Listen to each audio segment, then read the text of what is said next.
وأنزلنا من المعصرات ماء ثجاجا لنخرج به حبا ونباتا وجنات ألفافا صدق الله العلي العظيم. اللهم صل على محمد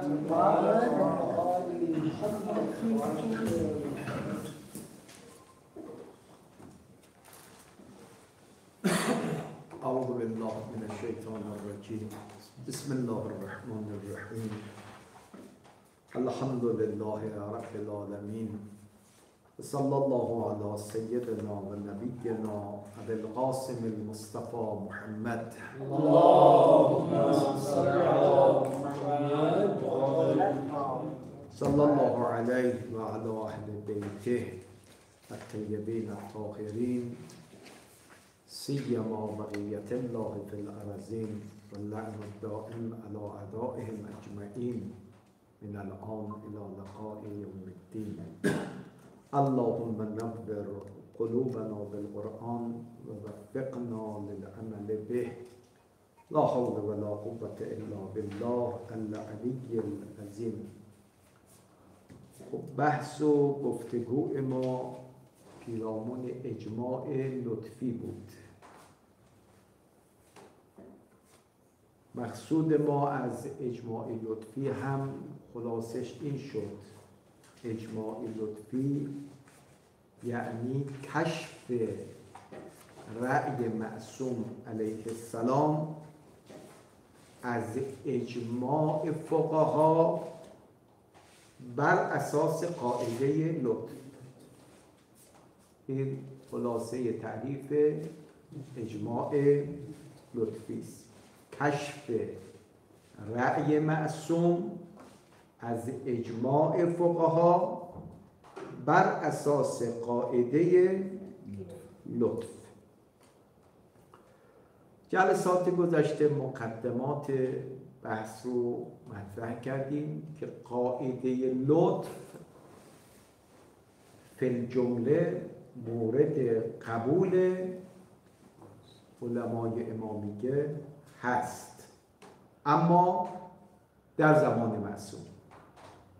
بله، اما آیا این لطف در عصر غیبت هم بر امام لازم است یا خیر؟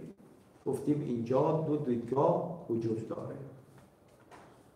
دیدگاه اول دیدگاه مرحوم شیخ طوسی و من تبعش بوده، فرمودن که لطف بر خدا لازم است، چه در عصر حضور معصوم چه در عصر غیبت.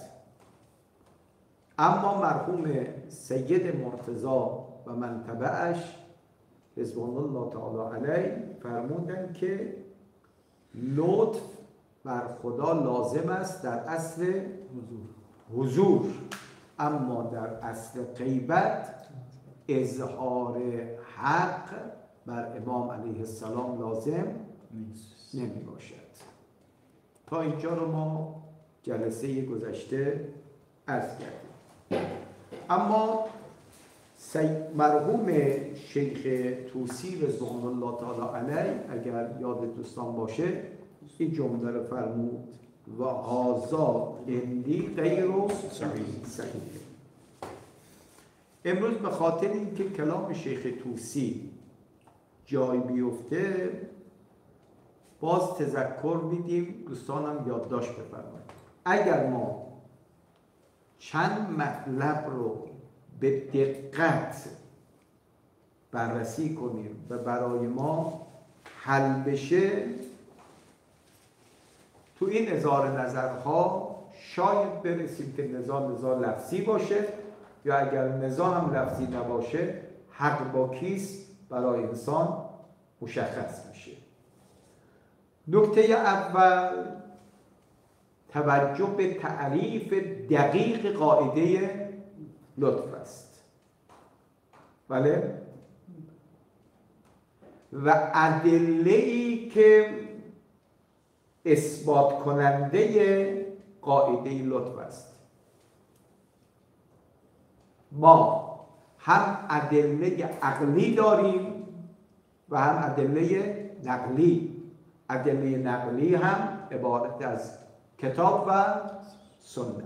پس این نکته اول، توجه به حقیقت قاعده لطف و ادله‌ای که قاعده لطف رو اثبات می‌کند، اعم از دلیل عقلی و دلیل نقلی.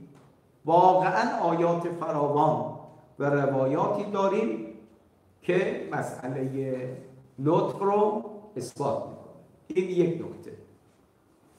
نکته دیگری که دقت به او به ما کمک می‌کند در مقام قضاوت، اقسام لطفه که جلسه گذشته هم اشاره کردیم که لطف بر دو قسمه، لطف محصل و لطف مقرب. لطف محصل لطفی است که لزوماً باید از سوی خداوند انجام بشود تا اطاعت خداوند حاصل گردد. بله، میشه لطف محصل. مثل اصل تکلیف. بله، آیا اصل تکلیف لطف هست یا نیست؟ اما لطف محصله، یعنی تا این نباشد اصلاً انتظار اطاعت از بندگان نیست. این میشه لطف محصل. اما لطف مقرب تنها سبب تقرب انسان به طاعت و بندگی می شود. بله؟ مثل چی؟ مثل وعد و وعید.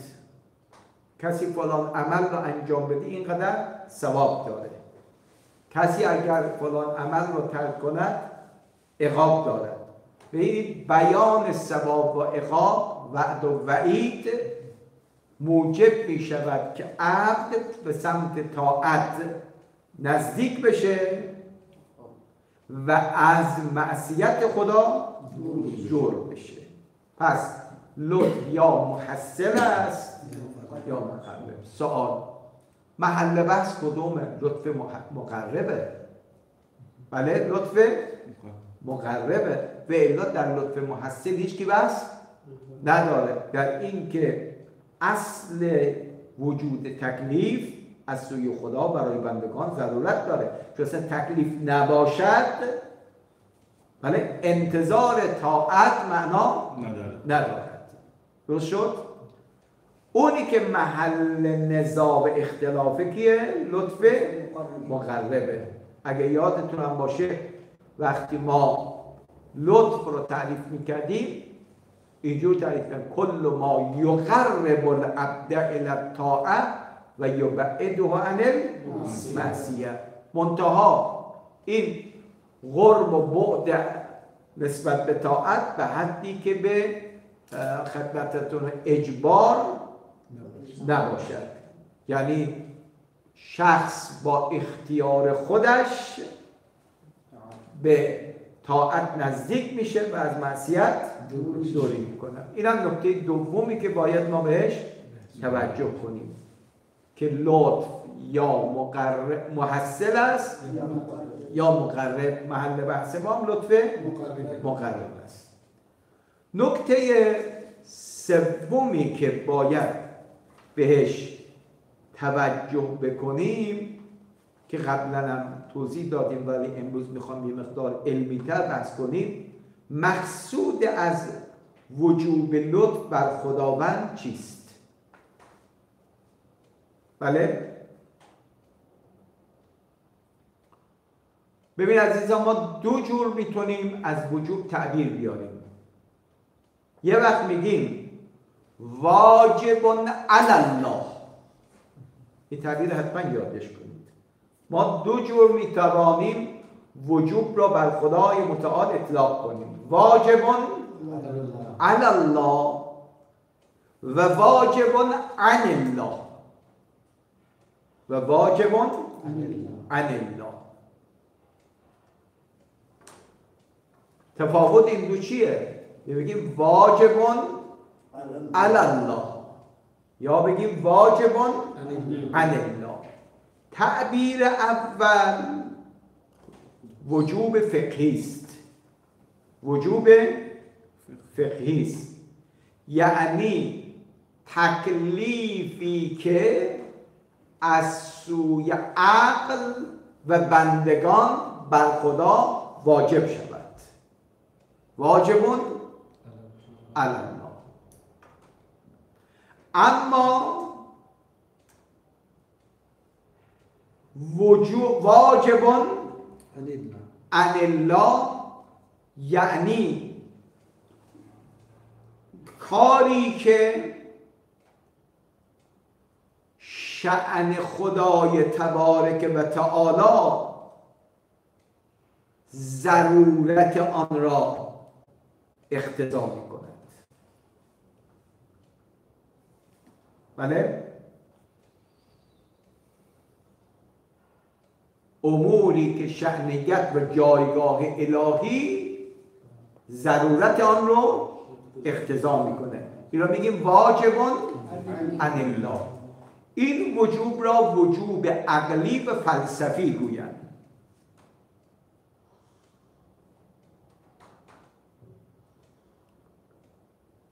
منظور از این که میگویند لطف بر خداوند واجب است، وجوب عقلی و فلسفی است، نه وجوب بفرمایید فقهی. حالا بعدا ملاحظه میکنید برخی از اشاعره و بعضی از بزرگان ما میگه ما در چه جایگاهی هستیم که بر خدا تکلیف کنیم که لطف بر تو واجب است. ببین اشتباه از کجا رفتن؟ وجوب رو به معنای وجوب فقهی گرفتن. خب شما از شیخ طوسی رضوان الله تعالی علیه که سوال کنید آیا شما که میگید لطف بر خدا واجب است یعنی دارید تکلیف میکنید بر خدا؟ میگید استجیروا بالله، ما هیچ وقت نمیگیم فلان امر بر خدا واجب است. بله، اون وجوب فقهی و تکلیفی از سوی شارع بر بندگان خدا درسته، چون از عالی به چیه؟ دانی می باشه.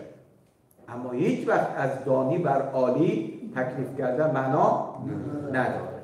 دقت کردیم؟ یعنی اگر دقت بکنیم روی کلمات، کسانی که لطف را بر خدا واجب میدونن سریع اینا نتازیم که شما چه کاره هستین که لطف را بر خدا واجب میدونید. بگه آقا منظور ما از وجوب عقلی و فلسفیه، یعنی اون جایگاه، بله اون جایگاه این ضرورت را اقتضا میکنه، نباشد نقصه. مثلا شما کسی رو که همه نوع امکانات دارد مهمانم دعوت میکند، از این میزبان چه انتظار داری شما؟ تکریم مهمان. آیا شما این تکریم را بر صاحب خانه واجب میدونید؟ وجوب فقهی؟ میگیم نه. بله؟ میگیم این جایگاه یعنی کسی که همه نوع امکانات براش فراهم است، اگر یک مهمانی رو دعوت بکنه از صبح تا غروب هیچ پذیرایی ازش نکنه، میگیم کار قبیحه. کار قبیحه یعنی چی؟ یعنی عقلاً در شأن این میزبان جز تکریم مهمان انتظاری نمیره. این میشه وجوب عقلی. دقت فرمودید؟ حالا ما میگیم قاعده لطف. بله؟ خب از این که حالا ادامه بدید مطلب رو. قاعده لطف و وجوبی که بیان کرده ایم همه از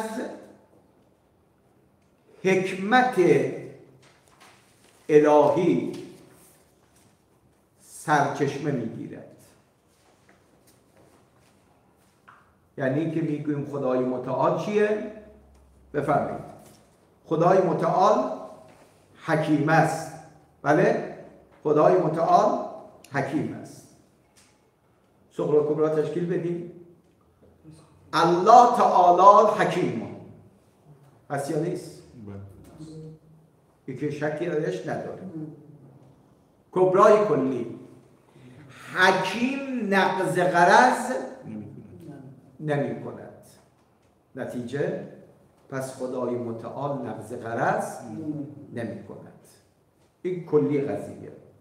حالا در بانموفی حکمت خدای متعال، بله، حکمت خدای متعال در اطاعت کردن کیه؟ بندگان. بله، که بنده ها بیان اطاعت خدا بکنن به سعادت برسن.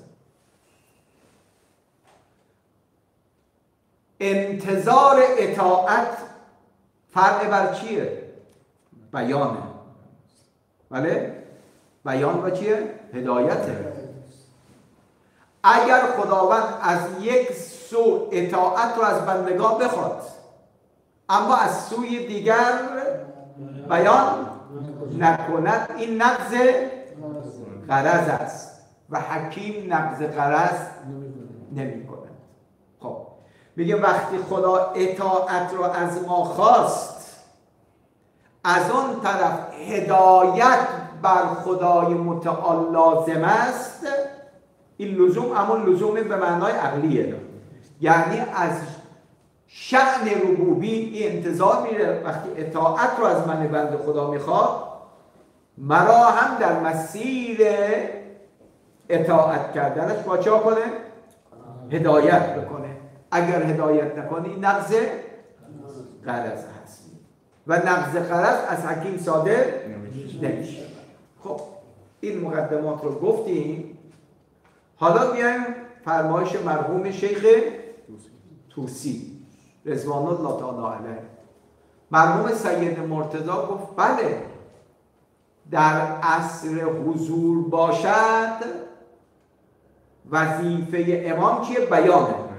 یعنی اگر علمای امت بر یک امری اجماع کردن نظر امام خلاف نظر مجمعین است، بر امام لازم است که نظر مخالف خودش رو بیان کنه.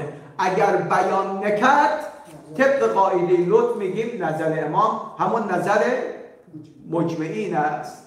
اما در اصل غیبت نه، امام وظیفه ندارد که اگر نظرش مخالف نظر مجمعین بوده را بیان بکنه. جناب شیخ طوسی میفرماد و هذا رندی غیر صحیح. چرا؟ نظر مرحوم سید مرتضی به عقیده مرحوم شیخ طوسی صحیح نیست. ایشون استدلالش اینه لأنه یؤدی الی ان لا یصح الاحتجاج به اجماع الطائفه اصلا.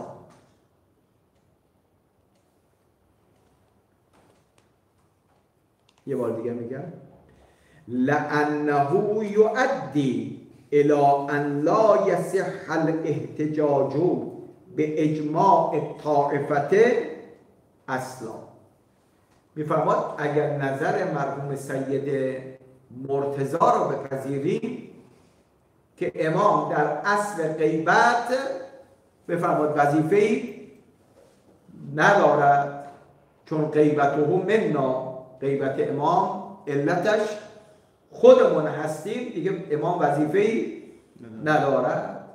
میفرماد اگر حرف سید مرتضی را بپذیریم این سخن منجر به این است که تمام اجماعات در اصل غیبت ارزشی نداشته باشد و اجماع قابل استدلال و احتجاج نباشه. درست شد؟ خب شما تالی رو میپذیرید که بگید در اصل غیبت اجماع ارزش ندارد؟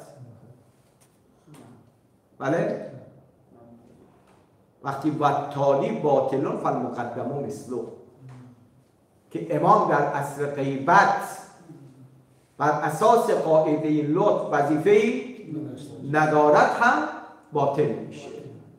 نمیدونم فرمایش شیخ طوسی رو رسوندم یا نه.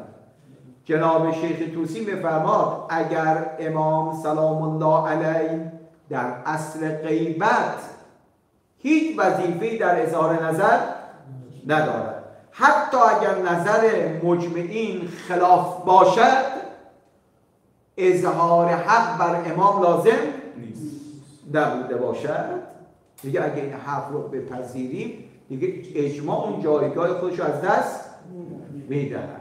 چرا؟ یادداشت بفرمایید.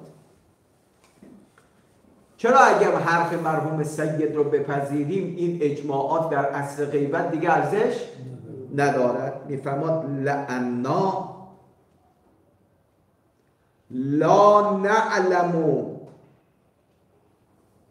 دخول الامام فيها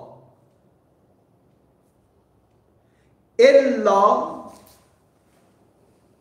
بالاعتبار الذي بيناه.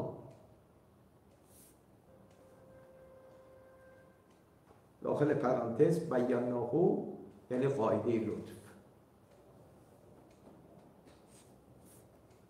عنایت کنید. میگه اگر وظیفه امام بله این نباشه که نظرش رو بیان میکنه، میگه ما دیگه علم نداریم که امام در میان چیه؟ مجمعین است، مگر با همون روشی که ما گفتیم. روش کیه؟ قاعده لطف.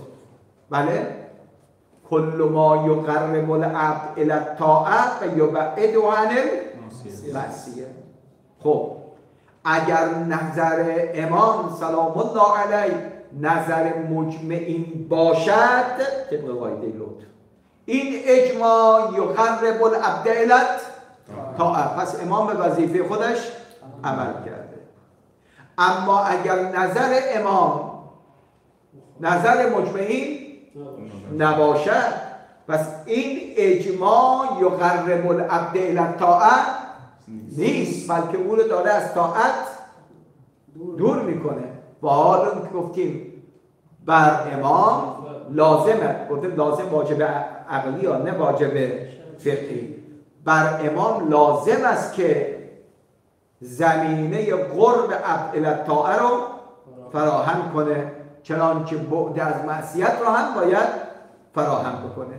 پس اگر ما حرف جناب سید رو بپذیریم اصلا ما دیگه علم نداریم به وجود امام در میان مجموعین الا به قاعده لطف. فقط تنها راهی که ما میتونیم کشف کنیم نظر امام همین نظر مجمعین میباشد، طبق قاعده لطف میباشد.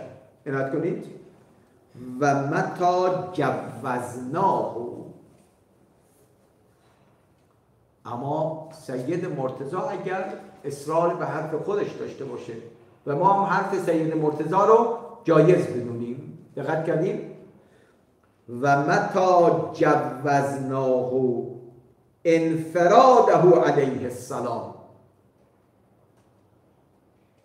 بالقول، یک مقدمه دوم و انه لا یجب ظهوره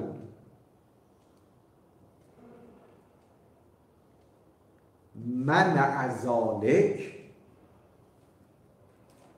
خیلی تعبیر قشنگی داره، منع ذلک من الاحتجاج بالاجماع.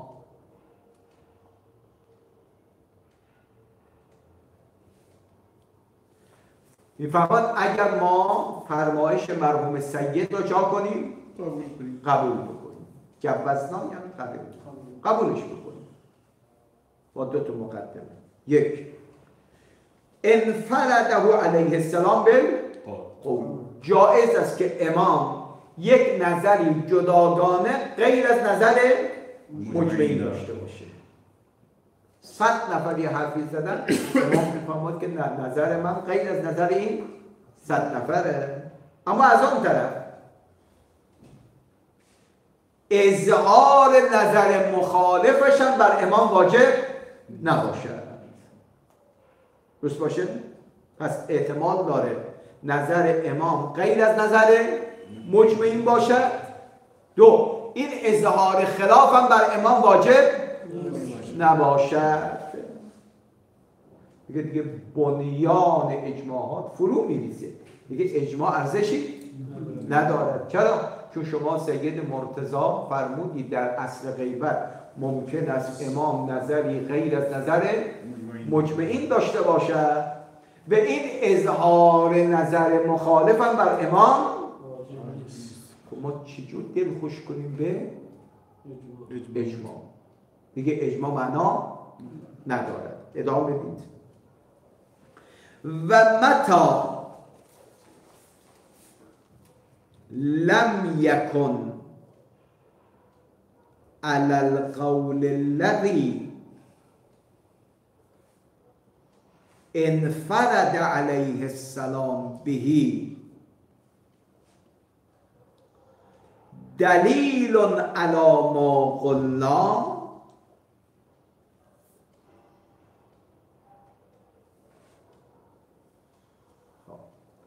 وجب علیه السلام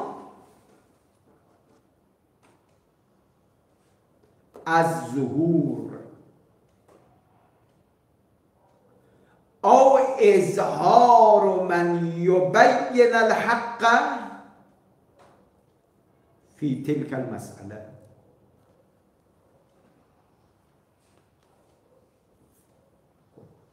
مرحوم شیخ طوسی میفرماید استاد محترم سید مرتضی اگر در اصل غیبت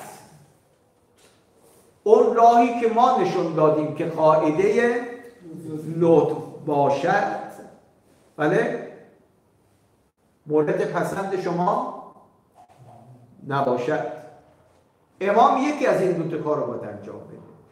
یا خودش مشخصاً بیاد بگه من امام زمان هستم و نظرم غیر از نظر شما مجمعین است، یا در دل یک فقیه القا بکند او بیاد مخالفت رو انجام بده. درست شد؟ پس اگر ما میگیم که در اصل غیبت همین که مجمعین اجماع کردن و مخالفتی از امام به دست ما نرسیده، طبق قاعده لطف اگر نظر امام غیر از این نظر بود بیان میکرد و بیان نکرد، پس معلومه که نظر امام همین نظر مجمعینه. یعنی بر اساس قاعده لطف ما میتونیم از اجماع رأی امام رو جا کنیم، کشف کنیم. اما اگر شما بگید لطف در اصل غیبت بر امام واجب نیست و امام حتی میتواند نظری برخلاف نظر مجمعین داشته باشد، دقت فرمودید؟ ما به شما میگیم اینجا اظهار حق یا باید توسط خود امام باشد یا از طریق یه نفری که داره. این قلت سید مرتضی با ما میگه چه اشکال دارد؟ این خیلی مهمه. چه اشکال دارد که نظر امام نظر خلاف مجمعین باشد و از طرفی هم اظهار نظر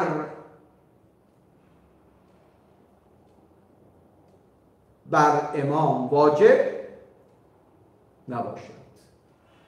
بله؟ میگه آسمان به زمین میاد، چه اشکال داره؟ نظر امام خلاف نظر مجمعینه. از آن طرف اظهار نظر مخالف خودش هم لازم نباشه و لزوم هم نداشته باشه به ذهن یکی بندازه او بیاد نظر مخالف رو بیان میکنه. چه اشکال داره؟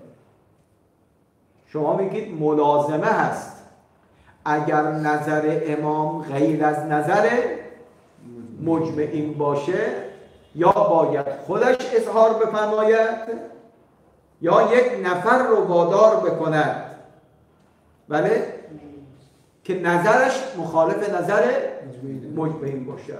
من سید مرتضی میگم نه، در عصر غیبت امکان دارد نظر امام غیر از نظر مجمعین باشد و در این حال هم اظهار نظر مخالفش هم بر امام واجب نباشه. چه اشکال داره؟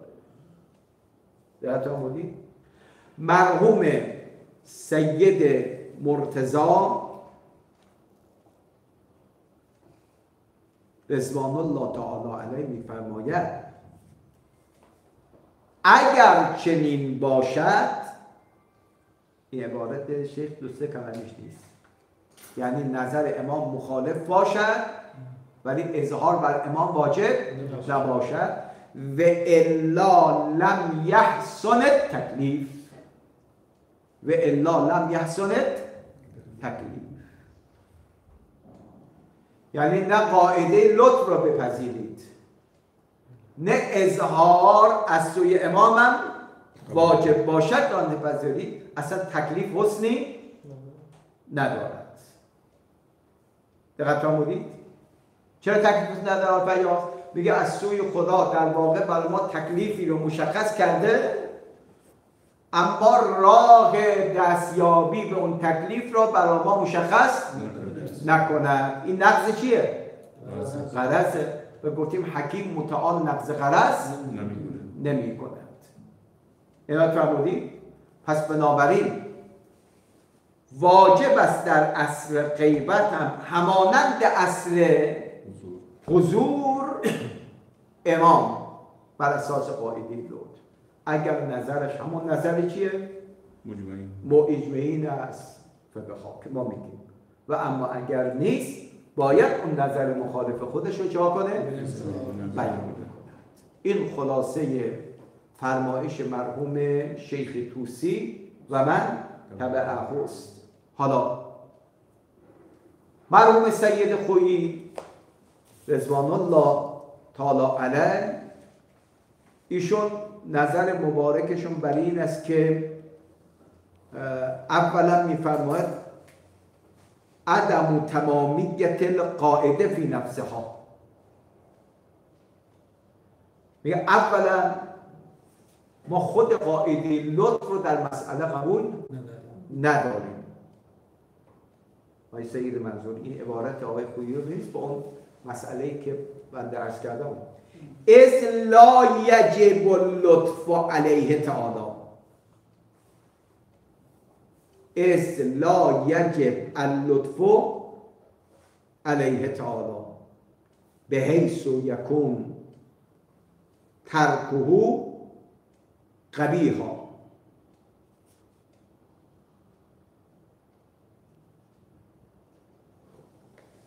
میگه کی گفتی شما دارید بر خدا تکلیف میکنید فلان عمل واجبه ترکش چیه؟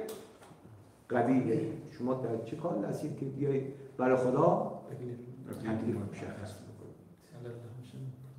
دقت کردید؟ این هم مسئله گفتیم سیدنا بزرگ ما این یجبی که آقایون میگن که لطف بر خدا چیه؟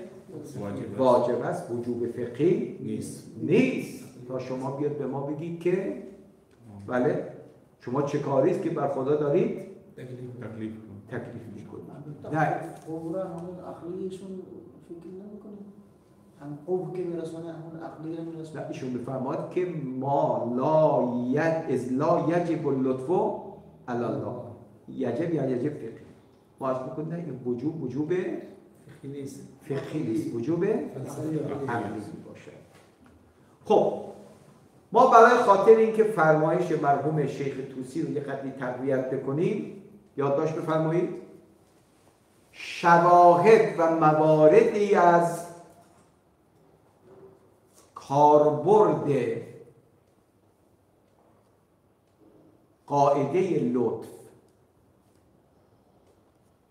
و در نگاه کلام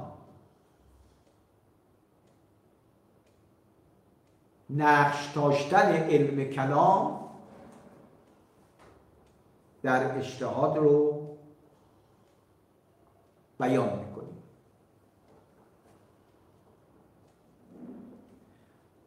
آقای حمیدی از قدیم چی میگفتن؟ میگه ادل و دلیل علی امکان شیء وقوعه فی الخارج. بله؟ خب آقایون که معتقدن علم کلام نقش دارد در اجتهاد، منتها قبلا اگه یادتون باشه ما نقش رو دو جور گفتیم، یک نقش بلا واسطه، یک وقت نقش معل واسطه. فرقی ندارد حالا چه با واسطه چه بدون واسطه باشه میشه جزء علوم معده اجتهاد. خب ما مواردی را میاریم حالا یا در اصول یا در اصل استنباط حکم شرعی. خب اینها میرسونه که علم کلام بله نقش دارد در فقه و اجتهاد. مورد اول در بحث حجیت ظواهر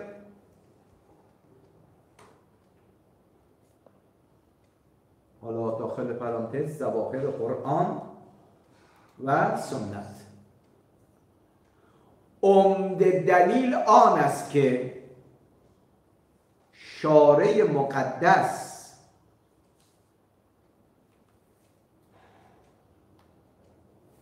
اراده خلاف ظاهر کرده باشد با عدم نسب قرینه، این کار ایشان کدوم کار؟ منظورشون ظاهر نیست بله و قرینم نسب نکردی که این ظاهر مراد من نیست. این کار موجب تحیر و سرگردانی مکلف می شود.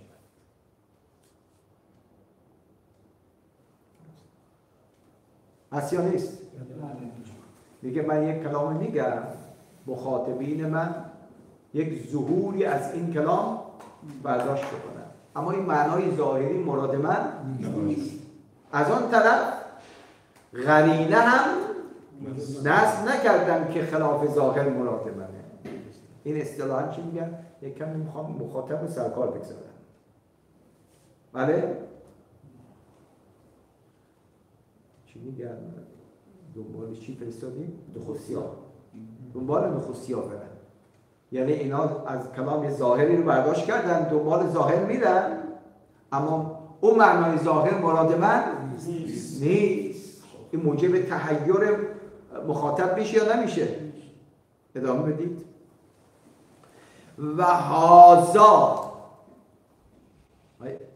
و یا فازه یعنی چه؟ یعنی این کار، یعنی کلام ظهور در یک معنا داشته باشد اما مولا خلاف ظاهر را اراده کرده بدون نسب قرینه. و هازا لا یستر من الحکیم،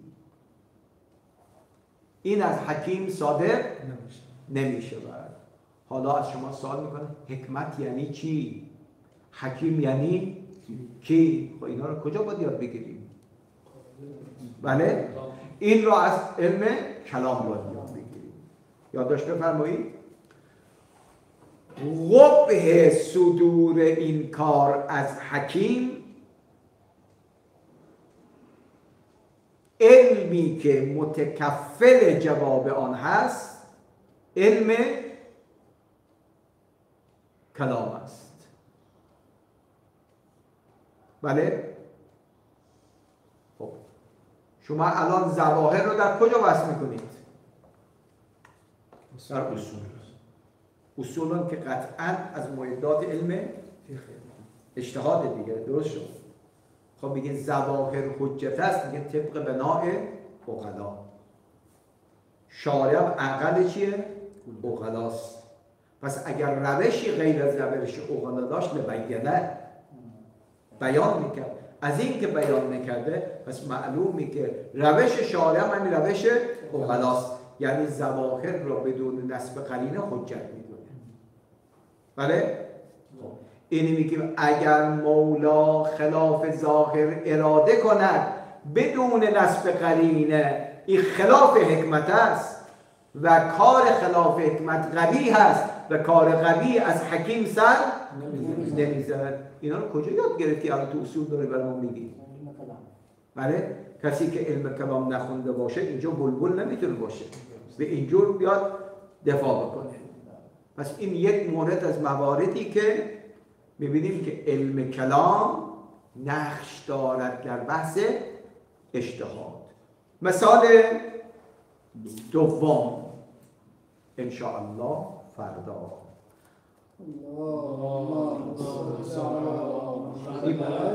این مثال دوم رو مکم گفتم، شما انتظار بکشید که این بحث ادامه دارد. منتها الان نه، ان شاء الله برای فردا.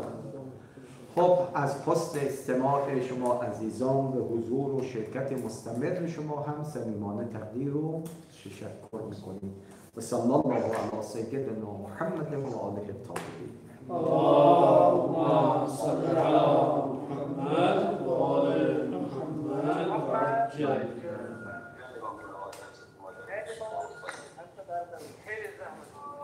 خواهش می‌کنم. سنت دیگه اهل سنت شرکت